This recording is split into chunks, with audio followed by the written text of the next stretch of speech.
Hello friends, Lilibet House at Kuya Hat. Salud! Friends! Grabe, ang ganda ng panahon. I like the weather. Look at, ang linis ng daan, ang lakas ng ulan. Kalang, saan ba tayo tatawid? Ang lakas ng ulan, ang linis ng daan. Nakita nyo?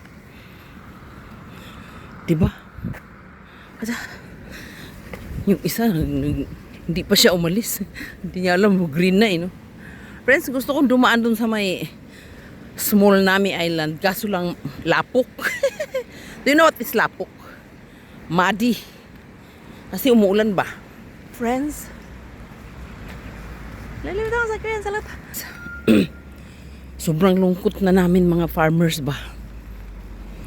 Doon sa amin kasi, alam mo yung ano, yung dahon ng ano ng mais. 'Di ba nakabukad-kad na ganun? Gumaganon na siya. Kasi wala talagang ulan. Ang tagal-tagal talaga ng ulan hinintay namin.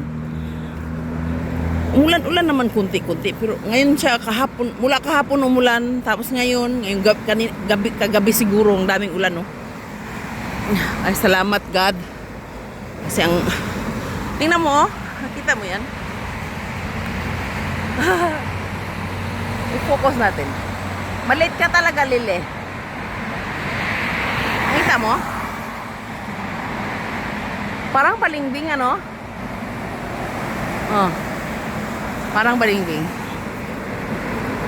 Oo, friends. Ay, grabe. Yung mga tanim namin, friends, ano na, super dry na talaga. As in, super dry na. Oo.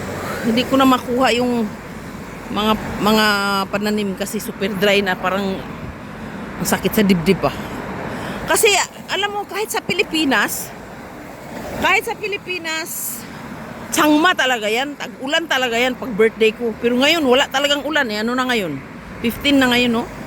I-5 lang yung birthday ko, July 5. Uy, grabe, 10 days wala talagang ulan. Buti na lang umulan ngayon, no? Umulan na kahapon, tapos ngayon ulit. Eh, sabi nung kasama ko sa work, 1 week daw ang ulan, eh, which is good, no? Salamat, salamat. Oh, nakita nyo naman, di ba? Ang ganda-ganda ng panahon. Ande? Ang ganda-ganda ng daan, malinis. Oh, kita nyo? Napakalinis ng daan. Alam mo, friends, yung feeling na, alam mo pag umuulan, gusto ko maglakad ng isang buong araw. Ganun yung feeling eh. Oh, naranasan ko na, yung hindi pa ako nag-work yata dito. Doon pa ako sa ibang work pa ako. Naglakad talaga ako habang umuulan. Parang ang nakaka-enjoy, di ba? Ang saya-saya. Kasi sa Pilipinas wala kaming laruan eh. Ulan lang. Pag umuulan, naliligo kami sa ulan, naglalaro kami sa ulan, ganun. Okay, bye-bye na. Report ko ngayong araw. Umulan, ang ganda-ganda ng panahon. Tingnan mo, malamig siya, naka-jacket pa ako, no? Ako lang yan. Lilibit ako sa South Korean. Salud, stay thick and marry person. Annyeong!